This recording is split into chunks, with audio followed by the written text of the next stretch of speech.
நமது இல்லத்திற்கு உங்களை அன்போடு வரவேற்கிறேன். இன்னைக்கு நம்ம இல்லத்தில் ஒரு ஃப்ரெஞ்சு டெசர்ட்டான எக்லர்ஸ் அப்படிங்கிற ஸ்வீட்டை தான் செய்முறையை செஞ்சு காட்ட போகிறேன். இது வந்து எனக்கு ரொம்பவே பிடிச்சிருந்தது. இங்கே சிங்கப்பூரில் சில கல்யாணங்களில் வச்சு நான் அதை டேஸ்ட் பண்ண அனுபவம் அதில் தான் நான் இதை செஞ்சு பார்த்தேன். எனக்கு ரொம்பவே பிடிச்சிருந்துச்சு.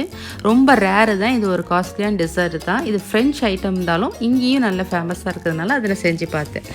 நீங்களும் அதை ட்ரை பண்ணி பாருங்கள். இப்போ பார்த்திங்கன்னா அதுக்கு ஃபஸ்ட்டு நம்ம செய்ய வேண்டியது ஒரு 130 ml நம்ம தண்ணி எடுத்து வச்சுக்கிட்டு அதில் அரை கப் அளவு நம்ம பட்டரை சேர்த்து நம்ம பாயில் பண்ண போகிறோம். இதுதான் நம்ம ஃபஸ்ட்டு செய்யக்கூடிய விஷயம். இது நான் அடுப்பில் வச்சு நான் அதை கொதிக்க விட போகிறேன். நல்லா அந்த பட்டர்லாம் கரைஞ்சி கொதிக்க ஆரம்பித்ததுக்கு அப்புறமா நம்ம மைதா தலை தட்டினாப்பில் ஒரு கப் எடுத்துக்க போகிறோம். இதுதான் இதுக்குரிய அளவு. நல்லா கொதிக்குது பாருங்கள். இந்த டயத்தில் அந்த மாவு சேர்க்கணும். மாவு சேர்க்கறதுக்கு முன்னாடி அடுப்பை நல்லா சிம்மில் வச்சுட்டு நீங்கள் அந்த மாவு சேர்த்து நல்லா கலர்ற மாதிரி இருக்கும். ரொம்பவே ஈஸியான மெத்தடு தான். இதுக்கு நான் டேஸ்ட்டுக்கு 1/4 டீஸ்பூன் உப்பும் 1 டீஸ்பூன் சுகரும் சேர்த்துருக்குறேன். இப்போ இதில் நல்லா கொதிச்சதுக்கப்புறம் சிம்மில் வச்சுட்டு தலை தட்டினாப்பில் ஒரு கப் அளவு நான் மைதா மாவை எடுத்துருக்கிறேன். கிராம் கணக்கு நான் உங்களுக்கு கீழே டிஸ்கிரிப்ஷன் பாக்ஸில் தர்றேன். இப்போ நல்லா சேர்த்து நல்லா கிளறிக்கங்க. கட்டி இல்லாமல் நம்ம சேர்த்துணும். செத்த நேரத்துலேயே அது வெந்துடும். இந்த மாதிரி நல்லா பாருங்களேன், ஒரு மாதிரி சட்டியில் ஒட்டாமல் சும்மா உருட்டுக்கிட்டு சூப்பராக செத்த நேரத்தில் வந்துடும். நான் இது ஒரே இதில் தான் எடுத்திருக்கேன் பாருங்கள். நான் ஸ்கிப் பண்ணலாம் எதுவுமே செய்யலை. அழகாக சூப்பராக வெந்து உருண்டு வந்துருச்சு. 1 நிமிஷம் கிண்டினா போதுமானது. அதோட அடுப்பை ஆஃப் பண்ணிவிட்டு நல்லா மேஷ் பண்ண மாதிரி அந்த சூட்லேயே அப்படியே கிளறுனா போதும். இப்போ அதை அப்படியே நான் ஒரு பவுலுக்கு ட்ரான்ஸ்ஃபர் பண்ணிக்கிறேன். ட்ரான்ஸ்ஃபர் பண்ணிக்கிட்டு இதில் நம்ம ஒரு 3 முட்டை சேர்த்து அடிக்க போகிறோம். இதை நம்ம அந்த வெறும் மரக்கரண்டியை கூட நம்ம மேஷ் பண்ணலாம். அது கொஞ்சம் டைம் எடுக்கும். அப்படிங்கிறதுனால நான் பீட்டரில் எடுத்துக்கிறேன். நீங்கள் நார்மல் மரக்கரண்டிலேயே கூட நல்லா இது பண்ணிக்கலாம். இந்த முட்டையோடு சேர்த்து அதை கொஞ்சம் ஒன்று சேர்றதுக்கு கொஞ்சம் அந்த ஒரு மாதிரி நம்ம மேஷ் பண்ணி பண்ணுற மாதிரி இருக்கும். மரக்கரண்டில் இது மாதிரி பண்ணும்போது, இந்த மாதிரி எலக்ட்ரிக் விஸ்கில் பண்ணும்போது ஈஸியாக முடிஞ்சிடும். அவ்வளோதான் வித்தியாசம். மற்றபடி வேறு ஒன்றும் இல்லை. நீங்கள் நார்மல் விஸ்க்லேயும் இல்லை மரக்கரண்டிலையுமே இதை நல்லா மிக்ஸ் பண்ணலாம். நல்லா ஸ்மூத்தாக அந்த பிளெண்ட் ஆகணும். அதாவது எப்படி இந்த முட்டையும் அந்த நம்ம கிளறணும் இல்லையா, அந்த கலவையும் நல்லா பிளெண்ட் ஆகி ஸ்மூத்தான ஒரு பேஸ்ட்டாக இருக்கணும். அவ்வளோதான் இது கூட அளவு. இப்போ அதுக்கு வாசத்துக்கு வெனிலா எசன்ஸு 1 டீஸ்பூன் 1/2 டீஸ்பூன் சேர்த்துக்கங்க.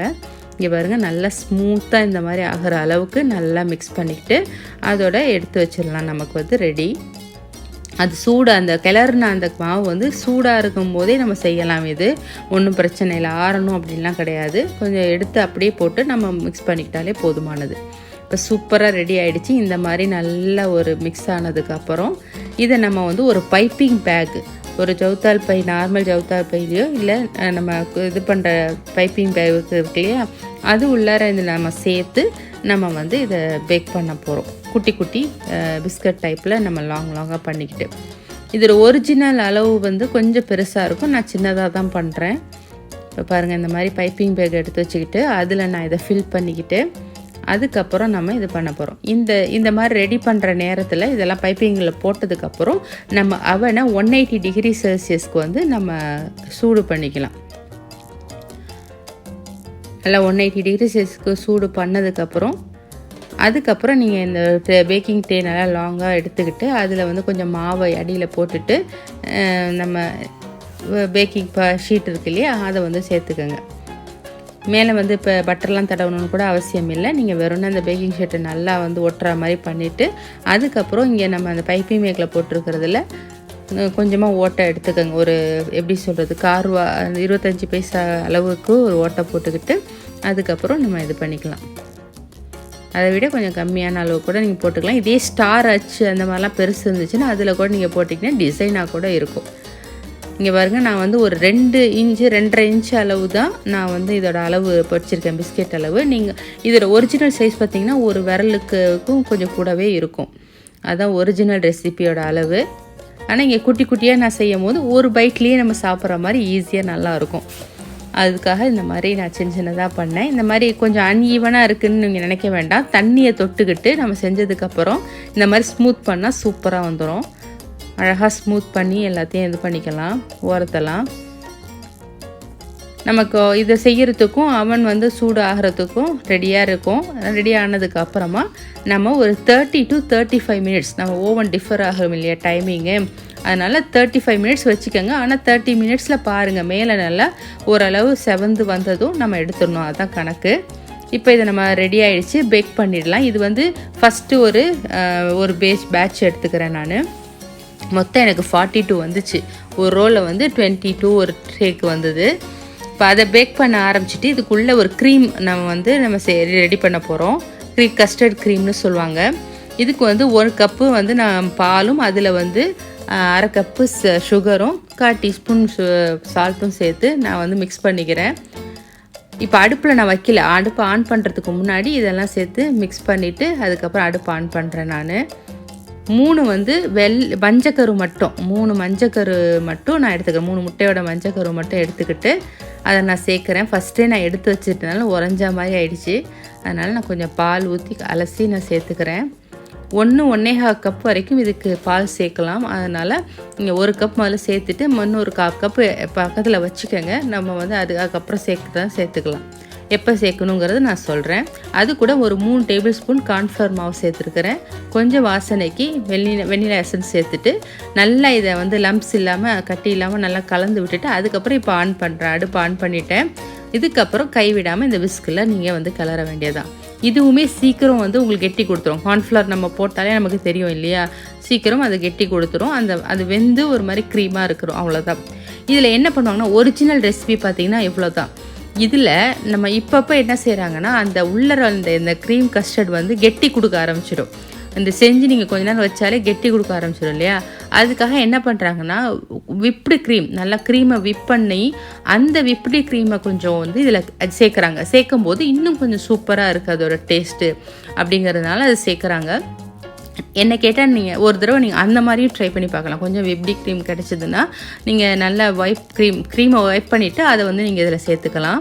இப்போ பாருங்கள் கெட்டி ஆகிடுச்சு, டக்குன்னு கெட்டி ஆகிடுச்சு பாருங்கள். ரொம்பவே ஈஸி தான். இது வந்து டக்குன்னு செஞ்சிடலாம், உங்களுக்கு நேரமே எடுக்காது. பேக்கிங் பண்ணுற டைம் மட்டும்தான், மற்றபடி கடைசியில் அரேஞ்ச் பண்ணுற டைம் அவ்வளோதான். மற்றபடி இதெல்லாமே சீக்கிரம் செய்யக்கூடியது. சூப்பராக வெந்து வந்துருச்சு பாருங்கள். அவ்வளோதான், கஸ்டர்ட் க்ரீம் ரெடி ஆகிடுச்சு. இதுக்கு மேலே ரொம்ப கிளற தேவையில்லை.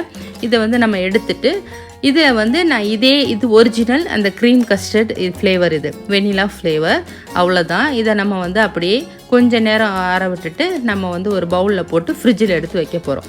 இதில் நான் வந்து குழந்தைங்க வந்து கொஞ்சம் சாக்லேட் ட்ரை பண்ணலாம் ஃப்ளேவர் அப்படின்னு சொன்னதுனால இதில் நான் பாதி வந்து எடுத்து வெனிலா ஃப்ளேவர் வச்சுட்டு பாதியில் வந்து நான் ஒரு 1/4 கப் அளவு சாக்லேட் சிப்ஸை போட்டு நான் சூடாக இருக்கும் போதே சேர்த்து கலர்னோன்னாக்கா அது மெல்ட் ஆகும் இல்லையா. சேர்த்துட்டு கொஞ்சம் வெதுவெதுப்பான பாலையும் ஒரு 1/4 கப் கூட இல்லை, அதை விட கம்மியாக தான் நான் சேர்த்து நான் கலந்துக்கிட்டேன் ஒரு சாக்லேட் ஃப்ளேவர் கிடைக்கிறதுக்காக. பாருங்கள் எவ்வளோ ஸ்மூத்தாக இது நல்லா இருக்கும். இதுதான் ஒரிஜினல் அந்த ரெசிபி. உள்ளக்க குயேமான்னு சொல்லுவாங்கள்ல, அந்த மாதிரி குயேவாக இருக்கும். அந்த மாதிரி டெக்ஸ்சரில் இருக்கும். சாப்பிட போது செம டேஸ்ட்டாக இருக்கும். என்ன கேட்டிங்கன்னா சாக்லேட் ஃப்ளேவரோட அந்த வெனிலா ஃப்ளேவர் வந்து ரொம்ப சூப்பராக இருந்துச்சு. ஸோ அது மட்டுமே கூட நீங்கள் செஞ்சு பார்க்கலாம். இப்போ நல்லா வந்து இதையும் கிளறி பாருங்கள். சூட்டோட போடவுமே சாக்லேட் நல்லா மெல்ட் ஆகிடுச்சு. கொஞ்சம் வேறு வந்து கெட்டி கொடுக்குங்கிறதுனால நான் கொஞ்சம் வெதுப்பான பால் கொஞ்சம் சேர்த்துக்கிறேன். 1/4 கப்லேயே பாதி தான் நான் சேர்த்துருக்கிறேன். அது போதும். ரொம்ப சேர்த்துட்டாலும் ஒரு இதாக போய்டும், தண்ணி மாதிரி போய்டும். கொஞ்சம் இது வந்து கெட்டியாக தான் இருக்கணும் இந்த க்ரீம் கஸ்டர்ட் வந்து.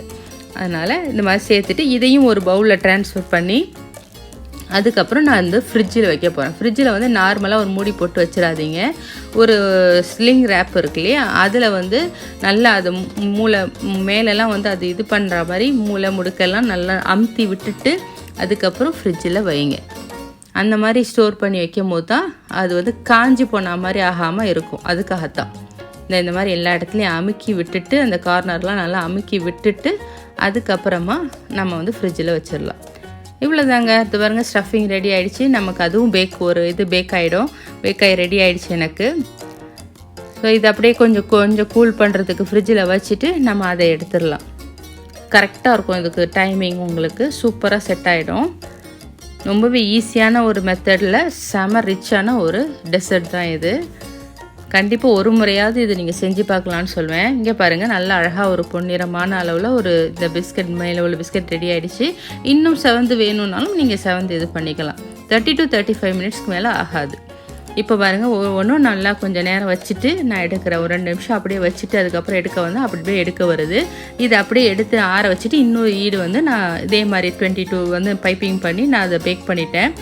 இப்போ அதுக்கு மேலே ஒரு சாக்லேட் கணேஷ் வந்து பண்ணணும். அதுக்கு வந்து நான் 1/2 கப் அளவு சாக்லேட்டும் அதுக்கு மேலே க்ரீம் வந்து நான் கொஞ்சமாக ஒரு 1/4 கப் அளவு அதுக்கு லேசாக சூடு பண்ணி அது வந்து சேர்த்து நான் அதை கரைச்சி வச்சுக்கிறேன்.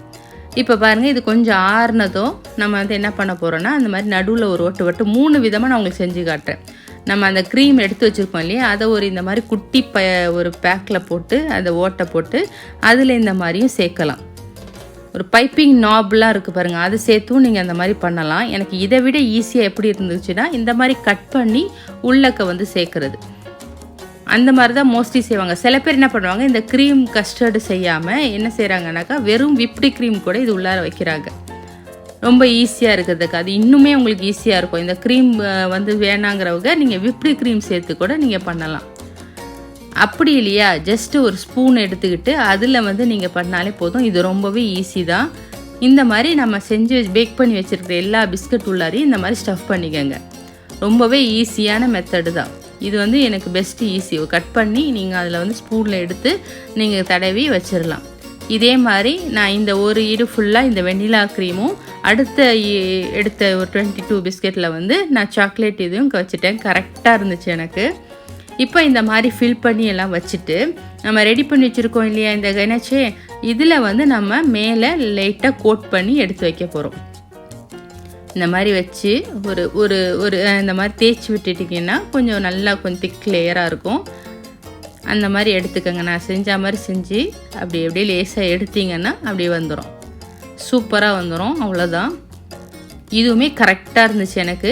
நான் சொன்ன அளவு வந்து கரெக்டாக இந்த 42 எனக்கு வந்துச்சு பிஸ்கெட். அது 42க்கு அந்த க்ரீமும் கரெக்டாக இருக்கும். மேலே இந்த கணேஷ் அளவும் கரெக்டாக இருந்துச்சு. சூப்பராக எல்லாத்தையும் ரெடி பண்ணி இதை நம்ம வந்து ஃப்ரிட்ஜில் வைக்கணும். இது எப்படி சாப்பிட்ணுன்னா சில்லுன்னு தான் கொஞ்சம் சாப்பிட்டா நல்லாயிருக்கும். ஃப்ரிட்ஜில் வச்சு தான் இது சாப்பிட்டா சூப்பராக இருக்கும். இதுக்கு எக்ஸ்ட்ரா நீங்கள் வந்து ஒரு அழகுக்கு வந்து மேலே கலர் ஸ்ப்ரிங்கிள்ஸ் தூவி வேணால் விட்டுக்கலாம். இல்லைன்னா இந்த மாதிரி ஒரு ஒயிட் சாக்லேட் எடுத்துகிட்டு அதில் கொஞ்சமாக சூடான க்ரீமை சேர்த்து நல்லா மிக்ஸ் பண்ணி விட்டுக்கிறேன். மிக்ஸ் பண்ணிவிட்டு உங்கள்கிட்ட காட்டணுங்கிறதுக்காக நான் கொஞ்சம் நேரம் வைக்காமலே கொஞ்சம் தண்ணி மாதிரி இருக்கும் போதே நான் வந்து ஒரு பைப்பிங் இது மாதிரி வச்சு செய்கிறேன். இந்த இதே சும்மா நார்மல் ஒரு ஜவுத்தால் பையில் அதை ஃபில் பண்ணி நம்ம வேணுங்கிற டிசைன் மாதிரி இந்த மாதிரி போட்டுக்கிட்டால் பார்க்க நல்லாயிருக்கும். பட் இது வந்து ஒயிட் சாக்லேட் ஃப்ளேவர் ரொம்ப பிடிக்காததுனால நான் ரொம்ப சேர்க்கலை. சும்மா ஒரு 5-6 மட்டும் நான் சேர்த்துட்டு வச்சுட்டேன். வெறும் சாக்லேட் தான் என் பசங்களுக்கு பிடிக்குங்கிறதுனால நான் அதோட வச்சுட்டேன். அவ்வளோதாங்க. சூப்பராக ரெடி ஆகிடுச்சு பாருங்கள். இது ஒரு ரிச்சான ஒரு டெசர்ட். ஃப்ரெஞ்சு டெசர்ட்ஸ் நிறைய இருக்குது. அதில் இது ஒன்று எனக்கு ரொம்ப பிடிச்சது. நான் இங்கே டேஸ்ட் பண்ணி பார்த்ததில் நான் விரும்பி சாப்பிட்ட ஒரு டெசர்ட்னு சொல்லுவேன். இங்கே பாருங்கள், நான் அதை கட் பண்ணி காட்டுறேன். இது கட் பண்ணி காட்டினா அந்த உள்ள க்ரீம் வந்து குவேவாக நல்லா இருக்கும். ஒரு மாதிரி இருக்கணும், வெளியில் வரக்கூடாது. இதுதான் அதோட டெக்ஸ்சர் வந்து கரெக்டாக இருக்கும். சூப்பராக இருக்குது. இந்த ஒரு பைட்டுக்கு இந்த ஒரு சைஸ் நான் சின்னதாக பண்ணியிருக்கேன். இதை அப்படியே ஒன்று எடுத்து வாயில் போட்டு நீங்கள் சாப்பிட்டீங்கன்னா செமையாக இருக்கும். லைட்டாக ஒரு சில்லோடு அதை சாப்பிட்றதுக்கு செம டேஸ்ட்டாக இருக்கும். ஒரு வித்தியாசமான ஒரு ஸ்வீட் இது. நீங்களும் செஞ்சு பாருங்கள். செஞ்சு பார்த்துட்டு எப்படி இருக்குன்னு கமெண்ட்ஸில் சொல்லுங்கள். கண்டிப்பாக உங்களுக்கும் பிடிச்சிருக்கும். குழந்தைங்க மட்டும் இல்லை, பெரியவங்களுக்கும் ரொம்பவே இந்த டேஸ்ட்டு பிடிக்கும். நாங்களும் இதை என்ஜாய் பண்ணி சாப்பிட்டோம். இந்த வீடியோ உங்களுக்கு பிடிச்சிட்டா லைக் பண்ணுங்கள், ஷேர் பண்ணுங்கள், மறக்காமல் சப்ஸ்கிரைப் பண்ணிவிடுங்க. Thanks for watching.